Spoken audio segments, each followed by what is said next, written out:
Hola, ¿cómo están? Soy Héctor Alejandro Quintanar y esta es mi contribución semanal para Sin embargo. Y en esta ocasión se titula Negociar desde la derrota y plantea lo siguiente. Negociar es un concepto clave no solo en la política en general, sino en la democracia en particular. No pueden entenderse la diversidad y el pluralismo sin la posibilidad de que entre diversas posturas que conforman la sociedad eventualmente haya disputa de valores, intereses o posturas irreductibles. Y ahí, para procesar pacíficamente esos casos y evitar choques de trenes o aplastamiento de los vulnerables, es que aparece la negociación, que no es otra cosa más que la salida consensuada de los conflictos. Negociar, pues, es una acción básica para que los componentes diferentes del mundo convivan en paz o por lo menos coexistan.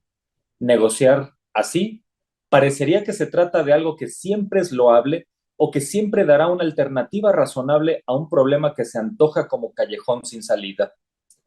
Negociar, entonces, aparece como una cuestión salomónica que todos deberíamos apoyar.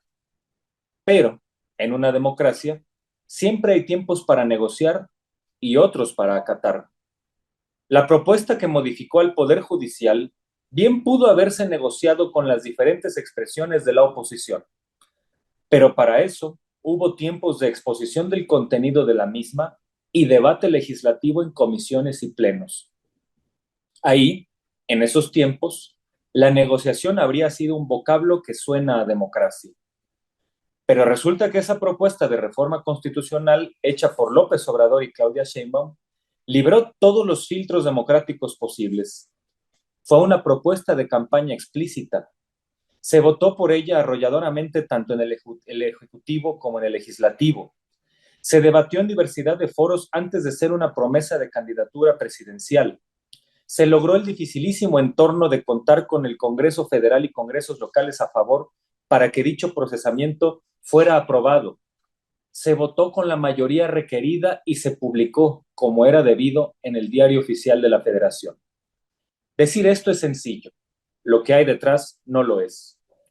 Una reforma de este calado pasó por un momento político singular, donde confluyeron tanto una movilización política añeja a ras de suelo, como las inercias de dos gobiernos populares, uno federal y uno local, y dos figuras públicas que, con sus méritos personales y compartidos, forman parte del mismo movimiento político. De nuevo, López Obrador y Claudia Sheinbaum. La correlación de fuerzas políticas actual es, así, resultado de una configuración que se ha tramitado desde hace lustros y no es una simple aparición espontánea del proceso electoral de 2024. En pocas palabras, la propuesta de reforma constitucional para modificar el ordenamiento del Poder Judicial pasó todas las pistas institucionales y democráticas que nuestro sistema político demanda y que, por cierto, no creó Morena. Esa propuesta ganó por la buena. Sus opositores, hay que decirlo, perdieron también a la buena. Su obligación entonces sería rearticular fuerzas, caminar las calles, tratar de cambiar en el corto plazo la correlación de fuerzas en el Congreso, ganándose el voto y tramitando sus ideas y proyectos por las rutas institucionales. Por eso, resultó curioso que una vez aprobada la reforma constitucional, la Suprema Corte de Justicia de la Nación aceptara impugnaciones en su contra con base en el grito aislado de actores políticos pertenecientes a los partidos recién derrotados tanto en las urnas como en el Congreso. Ahí, que el ministro González Alcántara Carrancá quisiera dar una salida salomónica a un falso conflicto fue extraño. En primera, porque no había conflicto. La reforma se aprobó en forma debida y sin vicisitudes en el proceso. ¿Por qué entonces se le dio cabida a una parte que no tenía fuerza de negociación? ¿A base de que un ministro decidió qué partes valía la pena conservar de la reforma y cuáles desechar? Al hacer eso, el ministro puso a negociación algo que ya no era negociable.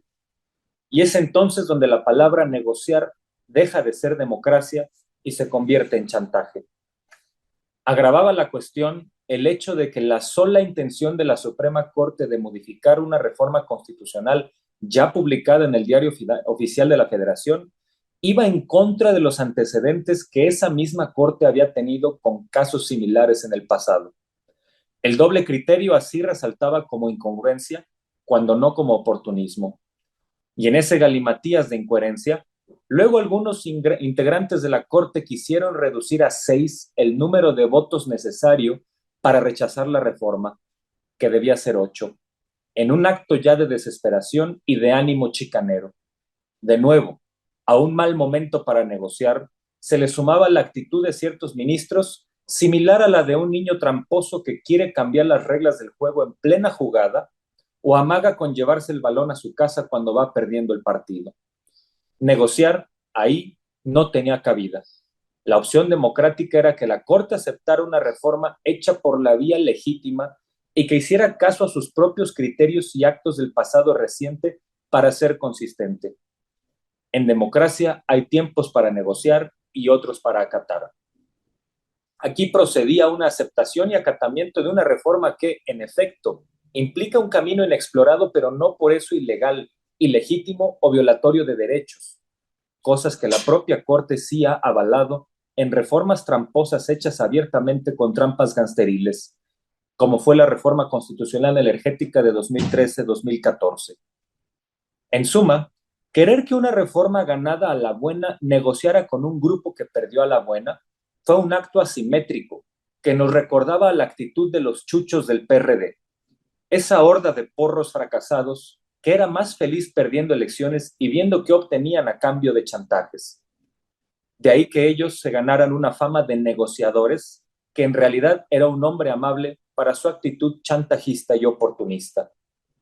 Tanto la elección de 2024 como este proceso judicial debe dejar una lección a la oposición. Hoy no basta la prepotencia para lograr sus fines.